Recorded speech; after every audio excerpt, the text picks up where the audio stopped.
Euskararena oso hiztun komunitate txikia da eta horren baitan kokatzen da kultur disiplinen artean bat bertsolaritza da.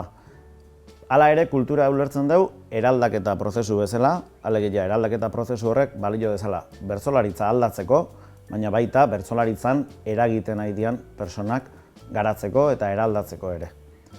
Beti esaten da, behar bada epizentroa dela bertsozale elkartea, baina ez da bertsolaritzan eragiten ari den eragile bakarra.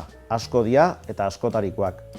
Izan bertso eskolak, antolatzaileak, bertsolariak, ikerlariak, zabalkundean laguntzen ditugunak, eragile asko ari dira lanean eta horri esker du bertsolaritzak gaur egun gizartean daukan presentzia.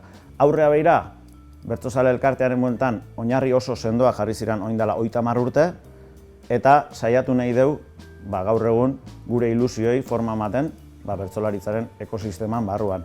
Horretarako 3 dira gure zeharlerro nagusiak, feminismoa, lurralde artekotasuna eta generazio artekotasuna.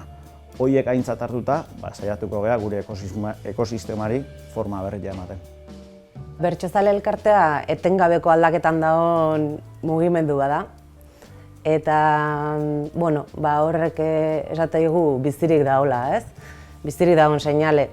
Eta orduan, etengabeko aldaketa horiek kudeatzeko beharra dago. Aniztasuna handia dagoelako, bertsolaritza ulertzeko modu asko biltzen dielako mugimendu horren baitan, baina denak helburu berdina daukagu, ez? Eta oreka hori mantentzen edo oreka hori bilatzen ibiliko gera Jon eta biok, gure koordinazio lanetik, elkarte izaera hori ahaztu gabe, orain arte iraun duten proiektuak jarraitzen, iraunarazten, baina era berean proiektu berriei ekiteko ausardia hori ere hartzen.